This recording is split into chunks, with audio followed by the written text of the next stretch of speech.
বিসমিল্লাহির রহমানির রহিম। অনলাইন ক্লাসে সকল শিক্ষার্থীকে আন্তরিক শুভেচ্ছা। আসসালামু আলাইকুম। আশা করি প্রিয় শিক্ষার্থীরা তোমরা বাসায় স্বাস্থ্যবিধি মেনে সবাই ভালো আছো। আজকে আমার অনলাইন দ্বিতীয় ক্লাস। গত ক্লাস আমি পড়াইছিলাম তোমাদের প্রাণীর শ্রেণীবিন্যাসের ভিত্তি সমূহ নিয়ে আলোচনা করেছিলাম। আশা করি শিক্ষার্থীরা তোমরা বাসায় পড়েছ এবং সেটা বুঝতে পেরেছ। তারপরও যদি কোনো বিষয় তোমাদের বুঝতে সমস্যা থেকে থাকে অবশ্যই আমাদেরকে জানাবা, আমরা তোমাদেরকে বোঝানোর ব্যবস্থা করে দেব। তো প্রিয় শিক্ষার্থী, আমার নাম পলাশ আক্তার, প্রভাষক, জীববিজ্ঞান, ৬ পুকুরিয়া বালিকা বিদ্যালয় ও কলেজ, বগুড়া সদর, বগুড়া। আজকে আমি পড়াবো জীববিজ্ঞান দ্বিতীয় পত্র, একাদশ দ্বাদশ শ্রেণীর প্রথম অধ্যায়। তো শিক্ষার্থীবৃন্দু, এই যে স্লাইডটা আমরা দেখতে পাচ্ছি এখানে, তোমরা একটু খেয়াল করো। এখানে মূলত এগুলো আমরা বিভিন্ন ধরনের প্রাণীর ছবি দেখতে পাচ্ছি। যেগুলো ফুলের মতো ডিজাইন হলেও কিন্তু এগুলো প্রাণী। হ্যাঁ, এই প্রাণী সবগুলো। তো এখানে যে বিভিন্ন ধরনের প্রাণীগুলো আছে এবং দেখো এগুলোর স্ট্রাকচারগুলো এক একটা এক এক রকম। তো আজকের আলোচনার মূল বিষয়বস্তু হচ্ছে প্রাণীর বিভিন্নতা ও শ্রেণীবিন্যাস। শিক্ষার্থীরা, আজকের পাঠ শেষে আমরা যে বিষয়গুলো জানব সেটা হচ্ছে যে শ্রেণীবিন্যাসের সংজ্ঞা বলতে পারবে তোমরা। ২ নম্বরে প্রাণী জগতের বিভিন্নতা, প্রাণী বৈচিত্র্য কি তা ব্যাখ্যা করতে পারবে। ৩ নম্বর হচ্ছে বিভিন্ন প্রকার প্রাণী বৈচিত্র্যের উদাহরণ লিখতে পারবে। শিক্ষার্থীবৃন্দু, তোমরা নোট করে নাও। হ্যাঁ, শ্রেণীবিন্যাস পারস্পরিক সাদৃশ্য ও বৈসাদৃশ্যের ভিত্তিতে প্রাণীদের একটি নির্দিষ্ট রীতি অনুযায়ী বিজ্ঞানভিত্তিক স্তরে পর্যায়ক্রমে বিন্যাস করার পদ্ধতিকে শ্রেণীবিন্যাস বলা হয়। দ্বিতীয় নম্বর যেটা আমরা দেখছি, প্রাণীর বিভিন্নতা বা প্রাণী বৈচিত্র্য, অ্যানিমাল ডাইভার্সিটি। এটা হচ্ছে পৃথিবীর সমস্ত জলচর, স্থলচর, খেচর প্রাণীদের মধ্যে যে জিনগত, প্রজাতিগত ও বাস্তু সংস্থানগত ভিন্নতা দেখা যায় সেটি হচ্ছে প্রাণীর বিভিন্নতা বা প্রাণী বৈচিত্র্য বা অ্যানিমাল ডাইভার্সিটি।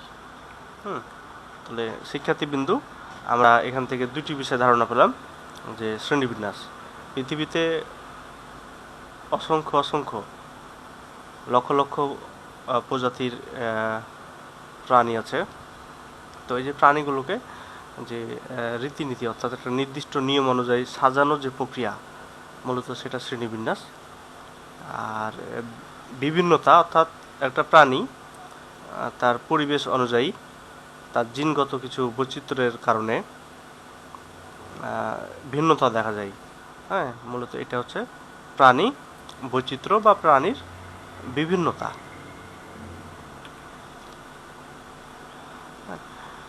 তো শিক্ষার্থীবৃন্দু, আমরা এখানে দেখতে পাচ্ছি যে প্রাণীর বিভিন্নতা হচ্ছে তিনটি। একটি হচ্ছে জিনগত বৈচিত্র্য, প্রজাতিগত বৈচিত্র্য এবং বাস্তুতান্ত্রিক বৈচিত্র্য। আমরা সংজ্ঞাতে যেটা বলেছিলাম, হ্যাঁ, যে জিনগত বৈচিত্র্য, প্রজাতিগত বৈচিত্র্য এবং বাস্তুতান্ত্রিক বৈচিত্র্য। আমরা এই তিনটে জিনিস ভালো করে পড়ব, ভালো করে বুঝব। প্রাণীর বিভিন্নতা। হ্যাঁ শিক্ষার্থীবৃন্দু, দেখো এখানে আমরা তিনটা চিত্র দেখতে পাচ্ছি এবং তিনটা চিত্রে যে মানুষ এবং মানুষের দেখো এটা নিগ্রু মানুষ, আফ্রিকা অঞ্চলে পাওয়া যায় এটা। আবার এটা কি একটা সুন্দর বাচ্চা, এটা মঙ্গলয়েড, হ্যাঁ, আর চীনা জাতীয় আর কি। আর এটা হলো ককেসয়েড, হ্যাঁ, ইউরোপে এশিয়াতে এই সকল মানুষগুলো পাওয়া যায়। তো যা হোক, জিনগত বৈচিত্র্য কোনো একটি নির্দিষ্ট প্রজাতির জীবের, হ্যাঁ, কোনো একটি নির্দিষ্ট প্রজাতির জীবের জিনের মধ্যে যেসব পরিবর্তন বা রূপ ভেদ লক্ষ্য করা যায় তাকে বলা হয় জিনগত বৈচিত্র্য। আমরা এখানে এই উদাহরণটা দেওয়ার জন্য মানুষ সিলেক্ট করেছি, যেহেতু আমরা প্রাণী বিজ্ঞান হচ্ছে এখন। হ্যাঁ, তো জিনগত বৈচিত্র্যের উদাহরণ হচ্ছে যে পৃথিবীর সকল মানুষ হোমো স্যাপিয়েন্স প্রজাতিভুক্ত হলেও নানা স্থানে এদের নিগ্রোয়েড, মঙ্গলয়েড, ককেসয়েড ইত্যাদি রেস দেখা যায়, মানে ইত্যাদি প্রজাতি দেখা যায়। ঠিক আছে, এটি মূলত জিনগত বৈচিত্র্য। পরে আসি শিক্ষার্থীবিন্দু, প্রজাতিগত বৈচিত্র্যটা কি। আমরা এখানেও দুইটা চিত্র দেখতে পাচ্ছি। আগে আমি চিত্রতে যাই, সংজ্ঞাটা পরে বলি।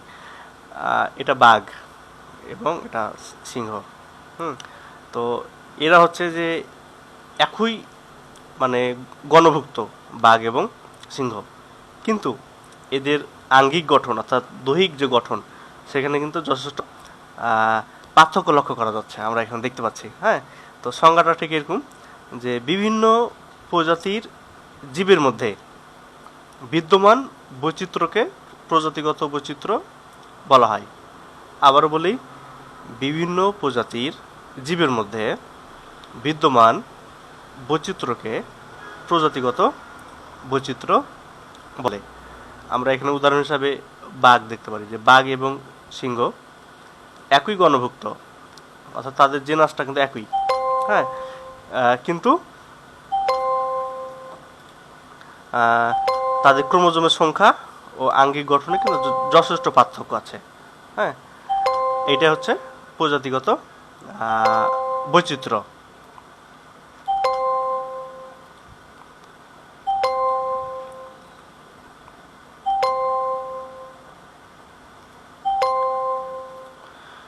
প্রিয় শিক্ষার্থী, এবার আমরা দেখব যে বাস্তুতান্ত্রিক বৈচিত্র্য। তো বাস্তুতান্ত্রিক বৈচিত্র্যটা যে পৃথিবীর বিভিন্ন স্থানে জীব বসবাস করে এবং এই বিভিন্ন স্থানে জীব বসবাস করার জন্য তার দেহের বিভিন্ন ধরনের বৈশিষ্ট্য লক্ষ্য করা যায়, অর্থাৎ নিজস্ব কিছু বৈশিষ্ট্য বহন করে। হ্যাঁ, এই বিষয়টা হচ্ছে বাস্তুতান্ত্রিক বৈচিত্র্য। এই বিষয়টা হচ্ছে বাস্তুতান্ত্রিক বৈচিত্র্য। আমরা এখানে দেখতে পাচ্ছি যে শ্বেত ভাল্লুক এবং বন্য ভাল্লুক। তো এই শ্বেত ভাল্লুকটা হচ্ছে সে বরেফ অর্থাৎ মেরু অঞ্চলে বসবাস করে, আর এই বন্য ভাল্লুকটা হচ্ছে যে বন জঙ্গলে সবুজ পরিবেশে বসবাস করে। এবং দুইটা পরিবেশে বসবাস করার ফলে আমরা এখানে তাদের আঙ্গিক গঠন অর্থাৎ দৈহিক যে গঠন বৈশিষ্ট্য সেটা চেঞ্জ হয়েছে। হ্যাঁ, তো এটা হলো তোমার বাস্তুতান্ত্রিক বৈচিত্র্য। আমরা যদি এখানে একটু সংজ্ঞাটা খেয়াল করি বুঝতে পারবো যে পৃথিবীর বিভিন্ন অঞ্চলে ভিন্ন ভিন্ন জলবায়ুর সাথে জীবজগতের মিথস্ক্রিয়ায় ভিন্ন ভিন্ন পরিবেশীয় একক বা বায়োম সৃষ্টি হয়। প্রতিটি বায়োমে নিজস্ব বৈশিষ্ট্যমণ্ডিত বৈচিত্র্যময় প্রাণী রয়েছে। হ্যাঁ, যেমন তুন্দ্রা বায়োমের শ্বেত ভালুক এবং বনভূমি বায়োমের ভালুকের মধ্যে বাস্তুতান্ত্রিক বৈচিত্র্যের মানে এটা প্রকৃষ্ট একটা উদাহরণ। প্রিয় শিক্ষার্থী,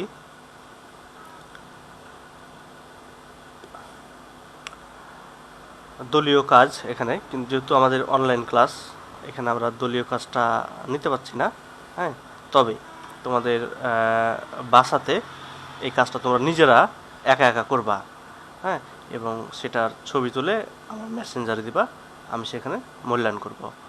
এখানে হচ্ছে যে তোমাদের নিজ নিজ এলাকায় গত এক সপ্তাহে দেখেছো এরকম 10টি খেচর এবং 5টি গর্তবাসী প্রাণীর নাম লেখো। শিক্ষার্থীবৃন্দু, তোমরা খেচর মানে হচ্ছে যারা আকাশে চড়ে, হ্যাঁ, তাদেরকে খেচর বলা হয়। তো এটা তোমরা নাম লিখে আমাকে দিবা। আর আরেকটা কাজ করবা, তোমার এলাকায় পূর্বে দেখা যেত, বর্তমানে আর দেখা যায় না এমন 5টি প্রাণীর নাম ও সচরাচর দেখা যায় এরূপ 10টি জলচর প্রাণীর নাম। এটা তোমরা বাসার কাজ, তোমরা সবাই বাসাতে কাজটা করবা এবং করে খাতার উপরে নাম লিখে আমার মেসেঞ্জার আছে, ওই মেসেঞ্জারে, ফেসবুক মেসেঞ্জারে তোমরা একটা ছবি তুলে দিবা। তাহলে আমি দেখবো যে তোমরা আসলে কেমন পড়াশোনা করতেছ। হ্যাঁ, তো প্রিয় শিক্ষার্থীবৃন্দু, আজকের পাঠের যে আলোচ্য বিষয় ছিল সেটা হচ্ছে যে প্রাণী বৈচিত্র্য এবং তার প্রকারভেদ সম্পর্কে আলোচনা। হ্যাঁ, প্রাণী বৈচিত্র্য কী আর তার প্রকারভেদ, তা আমরা এগুলো মোটামুটি জানলাম।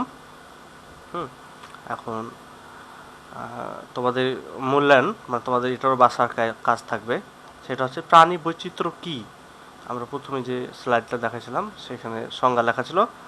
হ্যাঁ, তোমরা এখন থেকে মুখস্থ করে নেবা প্রাণী বৈচিত্র্য কী, একটা ইম্পর্টেন্ট প্রশ্ন। আর শ্রেণীবিন্যাস বলতে কী কী বুঝো, দুইটা প্রশ্নই একটা স্লাইডে আছে, ওখান থেকে তোমরা এখান থেকে পড়ে মুখস্থ করে খাতায় লিখবা। দুটাই কিন্তু খুব একটা ইম্পর্টেন্ট প্রশ্ন।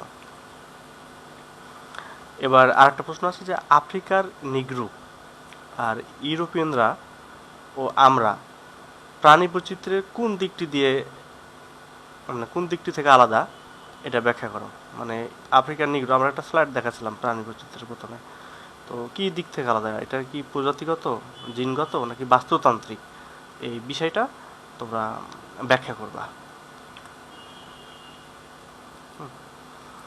তো এখানে তোমাদের আর একটা কাজ থাকবে, সেটা হচ্ছে সব প্রাণীর বেঁচে থাকার জন্য অক্সিজেন অপরিহার্য, আর সব প্রাণী আবাসস্থলের প্রয়োজন, এটা আমরা জানি। তো বিপাক, বৃদ্ধি, প্রজনন সব প্রাণীরই বৈশিষ্ট্য এগুলো। তা সত্ত্বেও প্রাণীদের মধ্যে নানা ভিন্নতা দেখা যায়।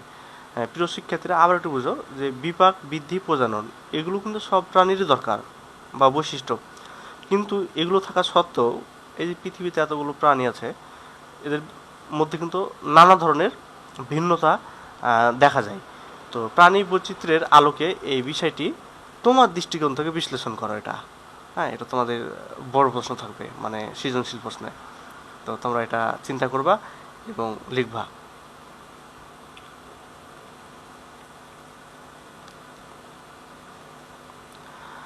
প্রিয় শিক্ষার্থী, আজকের ক্লাসটা এ পর্যন্তই ছিল।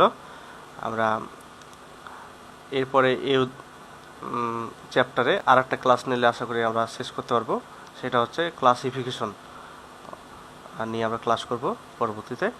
তো সে পর্যন্ত তোমরা ভালো থাকো, সুস্থ থাকো, আর স্বাস্থ্য সচেতন হও। শুধু করোনার জন্য না, নিজে ভালো থাকার জন্য আমাদের স্বাস্থ্য সচেতন হতে হবে, অর্থাৎ স্বাস্থ্যবিধিগুলো মেনে চলতে হবে। হ্যাঁ, তো আমরা সেটা মেনে চলবো এবং বাসাতে এবং বাসার আশেপাশে যারা আছে সবাইকে এই স্বাস্থ্য সচেতন বিষয়ে আমরা সজাগ করব। ঠিক আছে, মানে আমরা ভালো থাকবো, আমাদের আশেপাশের পরিবেশটাকে ভালো রাখবো, তবেই তো আমরা ভালো। হ্যাঁ, প্রিয় শিক্ষার্থীরা, তোমাদের আর একটা ছোট্ট একটা কথা বলে আমি আজকে ক্লাস শেষ করব। সেটা হচ্ছে মাদক নিয়ে বলবো আমি। হ্যাঁ, আমরা জানি যে মাদক একটি হচ্ছে ভয়াবহ প্রবলেম আমাদের দেশে। এবং এটা হচ্ছে যে মাদক ব্যক্তি, পরিবার, সমাজ এবং কি রাষ্ট্রীয় জীবনে একটি মারাত্মক প্রভাব সৃষ্টি করে। এবং এটার প্রভাব হচ্ছে মারাত্মক, ভয়াবহ। হ্যাঁ, যেটা মাদক সেবীদের এবং তাদের পরিবারকে না দেখলে মানে বোঝাই যাবে না যে এটা আসলে কতটা ভয়াবহ। হ্যাঁ, তো একটা অনুরোধ যে আমরা মাদক থেকে দূরে থাকব, মাদকের ভয়াবহতা থেকে, মানে ভয়াবহতা সম্পর্কে সচেতন থাকব, নিজে সচেতন হব এবং আশেপাশে আমাদের যারা আছে তাদের সকলকে সচেতন করব। হ্যাঁ, মাদকের যে খারাপ দিকগুলো সেগুলো আমরা তুলে ধরবো। হ্যাঁ, আমরা তাহলে আমরা পরিবারে ভালো থাকবো, আমাদের পরিবারের মানুষজন ভালো থাকবে।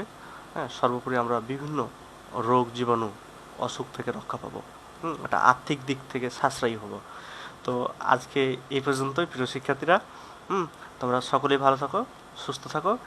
আবার পরবর্তী ক্লাসে দেখা হবে। আল্লাহ হাফেজ।